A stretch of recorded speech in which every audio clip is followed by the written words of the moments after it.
E aí, vamos começar matéria nova. Isso, trocar de assunto na física é sempre bom, né? Vamos para um assunto bem diferente daqueles que a gente vem estudando desde o começo do ano.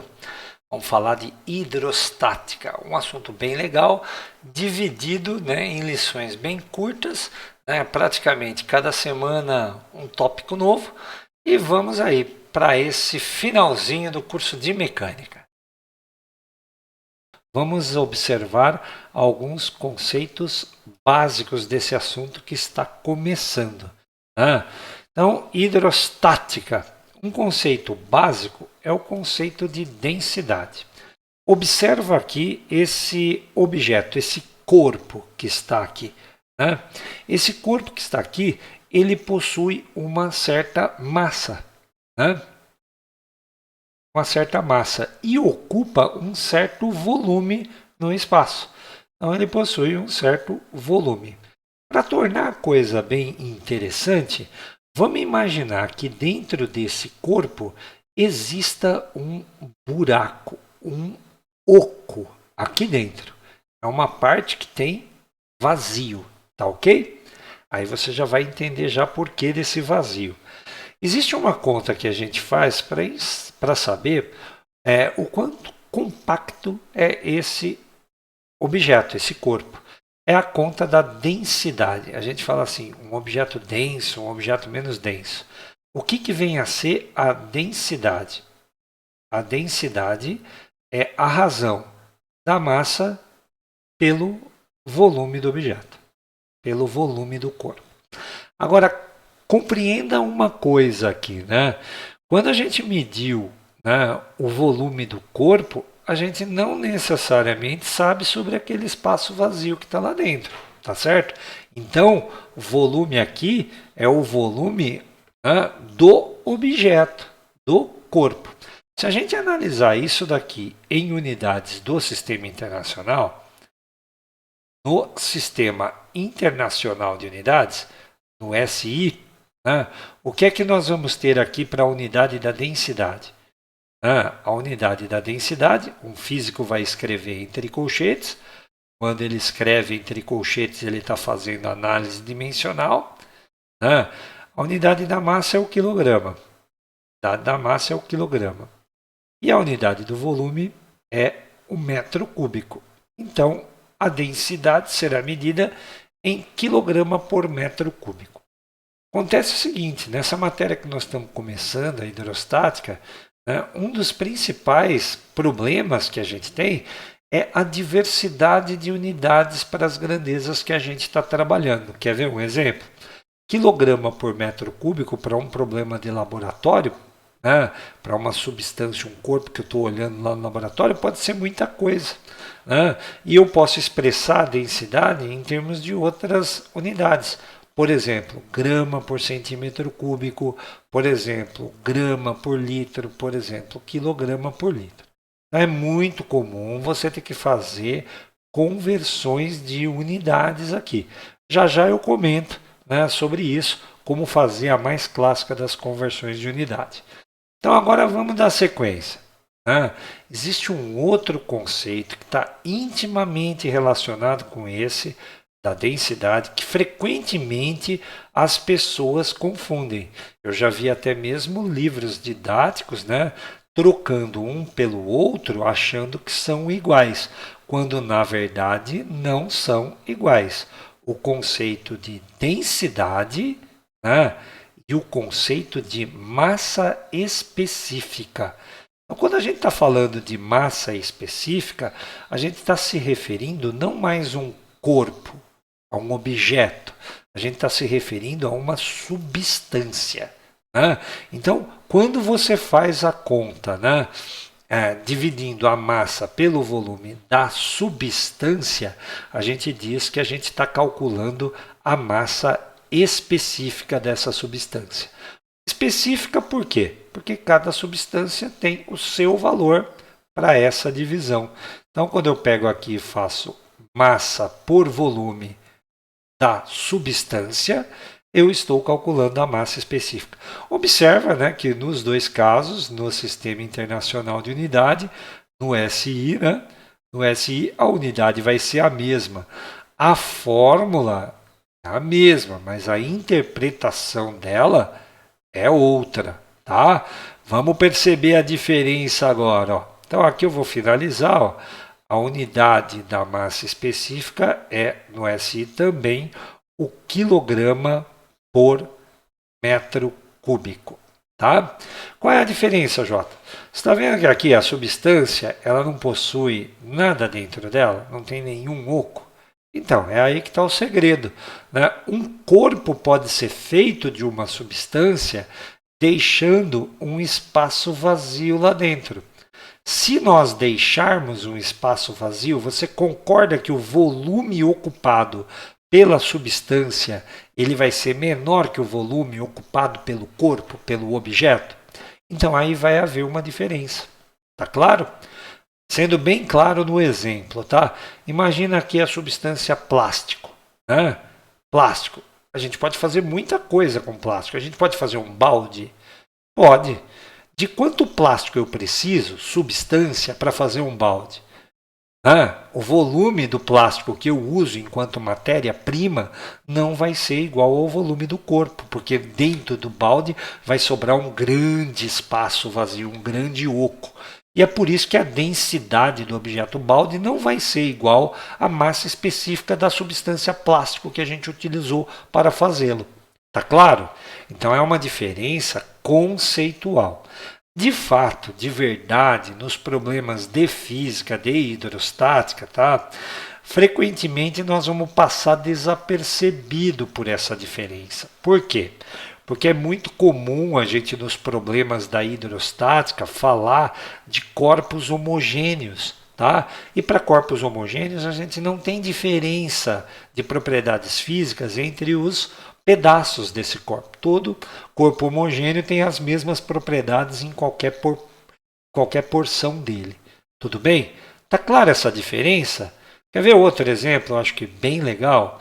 Você pode pegar aço, que tem uma massa específica bem grande, que inclusive quando ele é substância, ele afunda na água, e você conseguir fazer um objeto de aço que boie na água, um transatlântico, um barco, por exemplo. Como é possível fazer, né, de aço um objeto que flutue na água? É só você construir esse objeto com vários espaços vazios dentro. Né? E aí você vai ter uma densidade do corpo do objeto, nesse caso do navio, menor que a densidade da água. E aí ele vai boiar na água. Tá claro? Tudo bem? Enquanto que se você tivesse uma barra de aço, substância aço, colocada na água, ela vai afundar. Então agora vamos fazer a principal conversão disso daqui. Né? Eu quero passar, né, grama por centímetro cúbico. Eu quero passar para quilograma por metro cúbico. Como é que eu faço essa conversão? Deixa eu escrever de um jeito diferente aqui para facilitar a explicação. Eu tenho 1 grama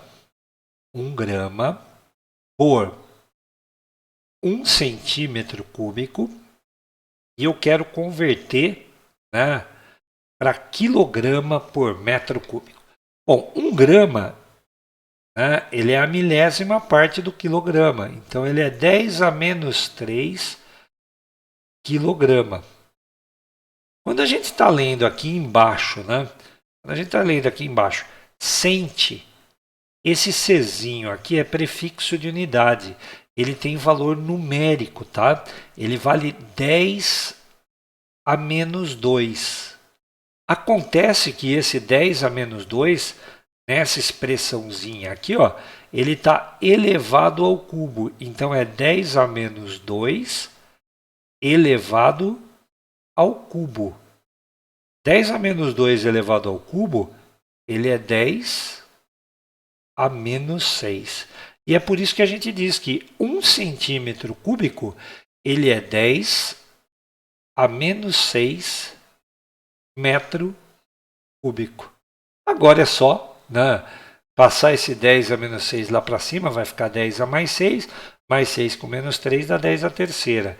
Então é 10 a terceira quilograma por metro cúbico. Ah, eu quero um jeito bem rápido. Então a gente costuma colocar assim, ó.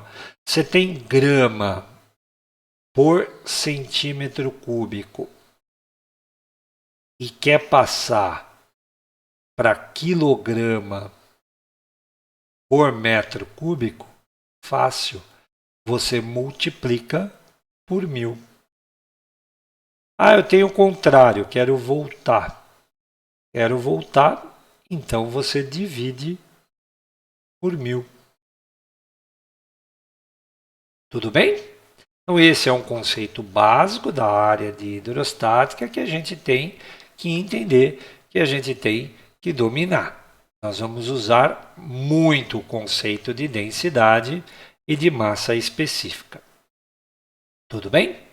Vamos agora para um outro conceito que é fundamental. Eu vou pegar aqui, né, uma superfície. Estou pegando aqui uma superfície. Essa superfície ela possui uma determinada área. Tá? Então vamos pegar aqui essa superfície com essa área. Então está aqui, ó. Tudo isso daqui é a área da superfície. Vou vir aqui e vou aplicar uma força nessa superfície. Mas perceba como é que eu estou aplicando a força, né? Estou fazendo uma força assim, ó, desse jeito, ó. Bem desse jeito aqui, ó.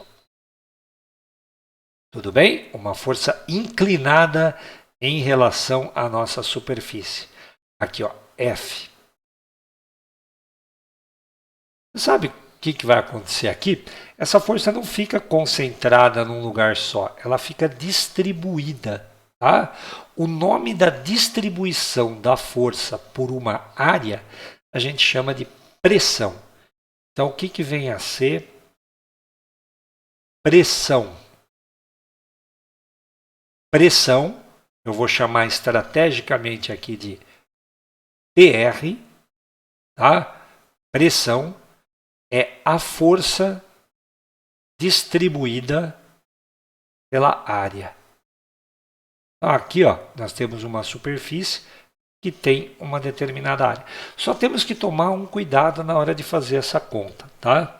Não é 100% da força, por isso que eu gosto de colocar essa figura que está aqui, né? Não é 100% da força que está, né, sendo distribuída, que está fazendo pressão. Tá? Eu venho aqui, ó, faço uma decomposição desse vetor para encontrar a parte dele que está aqui, ó, perpendicular à superfície, formando um ângulo aqui, ó, formando um ângulo, ó, de 90 graus com a superfície. Aqui, ó, ângulo de 90 graus. Eu vou chamar essa força de força perpendicular. Tá? Força perpendicular. Qual é a força que entra, né, no cálculo da pressão? Vou destacar para você, tá?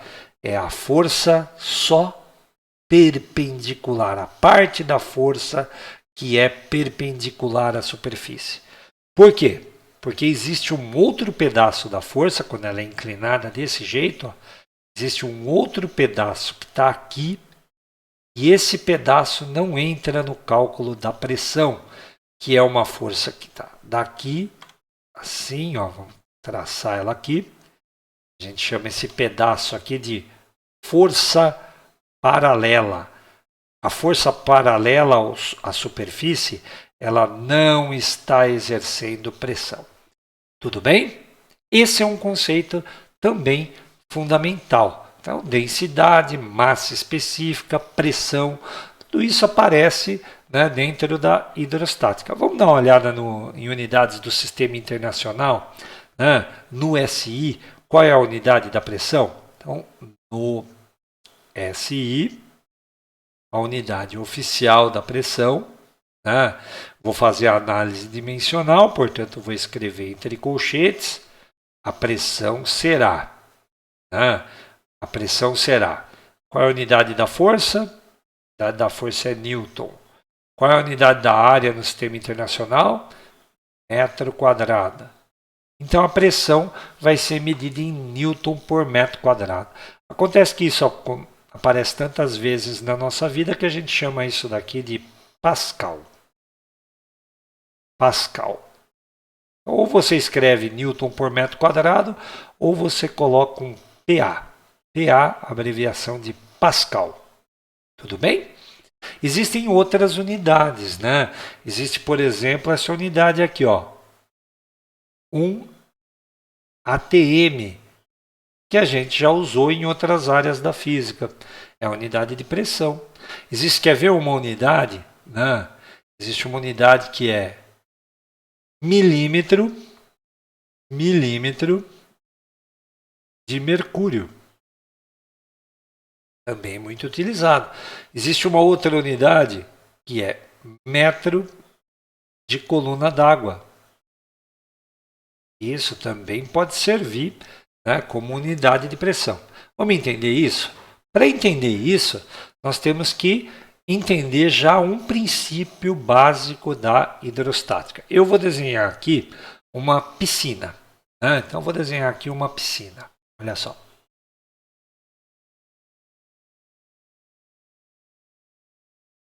Então, aqui tem água, certo? Deixa eu desenhar a nossa água aqui. Deixa eu fazer uma coisa assim que pareça com água. Desse jeito aqui. Ó. Não sei se vai ficar bom ou não. Aqui tem água. Isso, tudo cheio de água. Perfeito? Então, aqui tem água e você está dentro da piscina. Você está lá dentro da piscina. Vamos desenhar um bonequinho aí dentro da piscina. Deixa eu só melhorar aqui. Desenhar o nosso personagem aqui dentro da piscina. Então eu tenho uma pessoa aqui, ó. Tá nadando lá no fundo. Você já notou que quando a gente está embaixo d'água, né, eu, por exemplo, tenho dor de ouvido se eu afundar muito. Por que eu sinto dor de ouvido? Porque a água exerce pressão sobre os meus ouvidos. E quanto mais fundo eu estiver, maior é a pressão que eu sinto. Já percebeu isso? Então vamos tentar calcular aqui o valor da pressão dessa água que está aqui sobre o personagem ali. Certo? Vamos tentar desenhar, vamos tentar calcular, aliás, essa pressão. Bom, pegando esse conceito aqui, qual é a força que está sendo feita sobre a pessoa, né, quando ela está dentro d'água? A força é a força-peso, correto? Então aqui a pressão, ó, ela vai se dar por conta do peso de água que existe sobre a pessoa. Então, na hora de fazer a conta aqui, ó, deixa eu dar uma afinada aqui. Na hora de fazer a conta, a gente vai pegar aqui, ó, pressão. Pressão é a força perpendicular distribuída pela área. E nesse caso aqui é o peso da água que está sobre o objeto. Para calcular esse peso, eu vou fazer o seguinte, tá? Eu vou fazer aqui, eu vou imaginar um cilindro. Esse cilindro, ele vai ter aqui, ó, uma das bases dele aqui em cima, daqui para cá, ó, e a outra base bem no lugar onde nós estamos aí, onde o nosso personagem está. Então, vou imaginar um cilindro aqui, ó. O cilindro ele é bacana porque a gente consegue calcular quase tudo sobre ele, né? Uma forma geométrica muito conhecida. A área da base desse cilindro vai ser A. E a altura dele vai equivaler à profundidade que a pessoa está lá no interior da piscina. Então, H aqui, ó. Vou chamar essa profundidade daqui até aqui, certo? Então, estou chamando de H essa profundidade. Então, quando eu estou me referindo ao peso nessa minha demonstração, é o peso de água contida aqui dentro. O peso de água dentro do cilindro, que a gente sabe calcular através da massa de água que tem lá dentro do cilindro vezes a gravidade.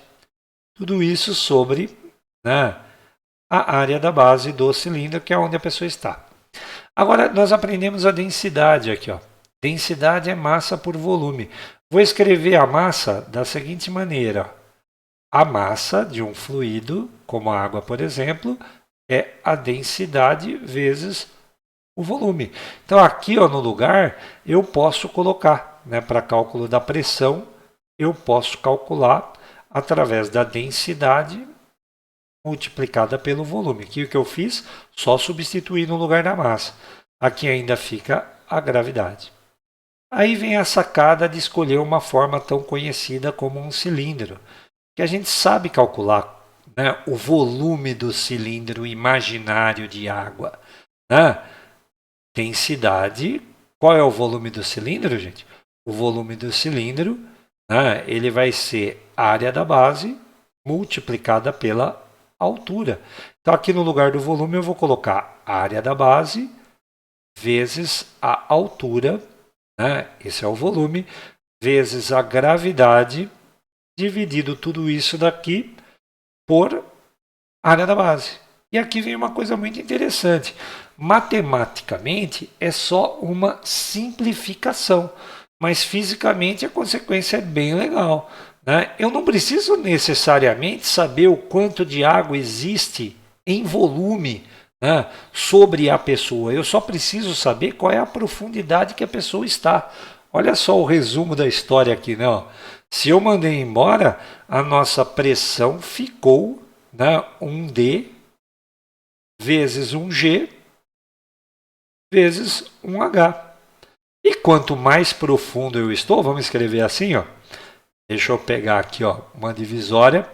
A pressão, né, eu estou concluindo ali, em função da coluna de água, ela é D vezes G vezes H. E aqui dá para ver claramente coisas que a gente já esperava. Né? Se a profundidade for grande, o que acontece com a pressão? A pressão é grande. Se a profundidade for pequena, né? Se a profundidade diminui, a pressão também diminui, ou seja, são diretamente proporcionais. Essa continha que eu acabei de fazer aqui é a conta da pressão exercida por uma coluna de água que está sobre o ponto aqui, ó, sobre a pessoa, né, sobre o personagem. Só que veja bem, essa conta não está completa não. Tá? Por quê? Porque tem outro fluido pesando aí. Por isso que eu gosto do nome fluidostática, tá? Olha só qual é o fluido que está aqui em cima, né? O fluido que está em cima aqui, ó, na nossa piscina, para cima da superfície da água, tem um cilindro, sim, um cilindro bem alto. Ele se estende da superfície até o final da atmosfera.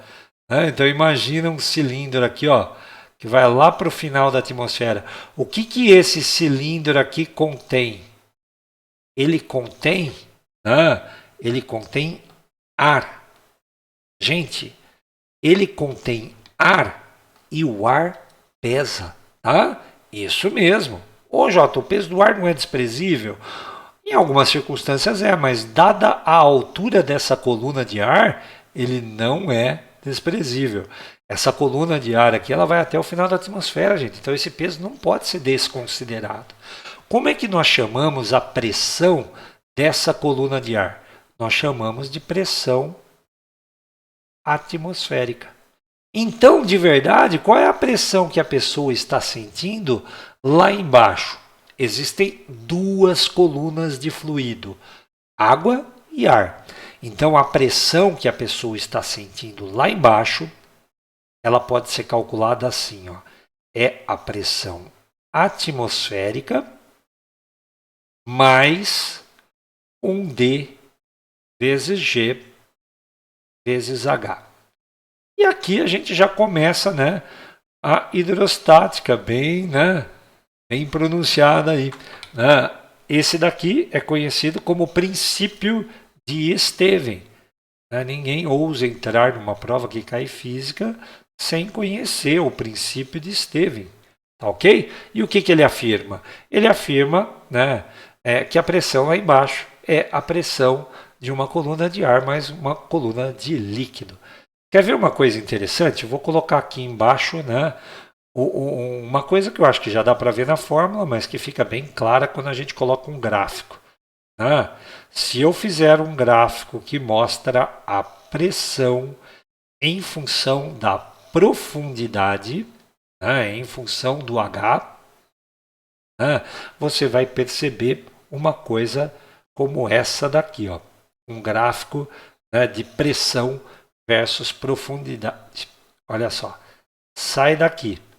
Aqui é a pressão atmosférica, certo? E à medida que você vai afundando, a pressão cresce linearmente, porque o expoente aqui é 1, certo? Ela cresce linearmente com a profundidade. Ok? Tudo bem? Tudo em ordem? Deixa eu me encolher aqui para comentar sobre as unidades que eu tinha falado antes. Só um minutinho que eu vou me encolher um pouquinho, vou virar um super mini J. Então vamos lá. Encolhido, né? Ganhei um espaço aí. Tem uma experiência muito legal que a gente faz nessa área, né, que é preciso que você saiba. Né? Uma experiência bem legal que a gente faz nessa área, construindo um instrumento para medir a pressão atmosférica, tá? Chamada de barômetro. Né? Esse barômetro aqui é chamado de barômetro de Torricelli. Então, o que vem a ser um barômetro? Barômetro é o instrumento utilizado para a marcação da pressão atmosférica. Você pega aqui um recipiente. Nesse recipiente, você coloca um fluido. Tá? Então, um fluido muito utilizado aí é mercúrio. Então, você vem aqui e coloca mercúrio aqui nesse recipiente. Então, lota de mercúrio aqui. Ó. Tudo bem? Aí você pega, né, um tubo de ensaio bem grande que também tem mercúrio dentro, tá? E você desemboca aqui. Então, o tubo de ensaio que você pegou, ele tem mercúrio dentro, tá? Você desemboca ele aqui, ó.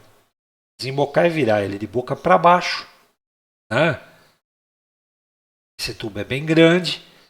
Quando você desembocar aqui, esse tubo de ensaio ele tinha mercúrio, certo? O que é que vai acontecer com o mercúrio que está dentro dele? O mercúrio vai baixar o nível aqui, ó. Tá? Vai baixar o nível aqui. Tudo bem? Por que não baixa tudo? Não baixa tudo porque aqui, do lado de fora, né, empurrando o mercúrio para dentro, nós temos a pressão atmosférica. Tá? Aqui está a pressão atmosférica. O mercúrio, a coluna de mercúrio vai pressionar para sair e a pressão atmosférica vai pressionar para o mercúrio entrar. Acontece que isso daqui chega a um equilíbrio. E aí você vai ter, né, uma alturazinha de mercúrio aqui em relação à sua superfície. E essa altura que você fica aqui, ela está intimamente relacionada com a pressão atmosférica, certo? Ela está tão relacionada, gente, que você pode medir a pressão atmosférica em função da altura. Então, se você faz a experiência, por exemplo, né, ao nível do mar, né, a pressão atmosférica, ela vale 1 atm no nível do mar. Tá? Sabe qual é a coluna de mercúrio que você encontra aqui? Você encontra 760 milímetros de mercúrio de Hg. Se você tivesse usado a substância água, sabe o que você encontraria aqui? Você encontraria praticamente 10 metros de coluna d'água de H2O. Então passam a ser, né, unidades de medida de pressão bem interessantes, né, por causa desse instrumento bem simples, bem rudimentar, para medir a pressão atmosférica. Coisa curiosa aqui, né, desse dado aqui, ó, 10 metros de H2O equivale a 1 atm. Tá? Um ATM, para você ter ideia, ele em unidade de sistema internacional, ele vale 10 a quinta Newton por metro quadrado. Tá? O que significa isso? A cada 10 metros que eu afundo na água, a pressão sobre o meu corpo aumenta 1 atm. E é por isso que para mergulhos profundos você tem que fazer curso, né? Curso de mergulho. Curso de mergulho para você aprender que quando você sobe, você não pode subir muito rápido, senão você vai ter embolia. Uma variação de pressão muito grande sobre o seu corpo faz a concentração de gases do sangue acontecer que nem garrafa de refrigerante, né? O gás está diluído no líquido, quando você abre, há uma variação de pressão brusca, né? E formam as bolhas. Bolha no sangue, embolia pode te levar à morte. Né? Então, para cada 10 metros afundando na água, a pressão aumenta 1 atm. Esses são conceitos básicos da hidrostática, eu espero que você tenha entendido. Fizemos com calma para você saber tudo nessa aula. Tudo bem? Foi muito bom estar com você e já já a gente pratica em exercícios.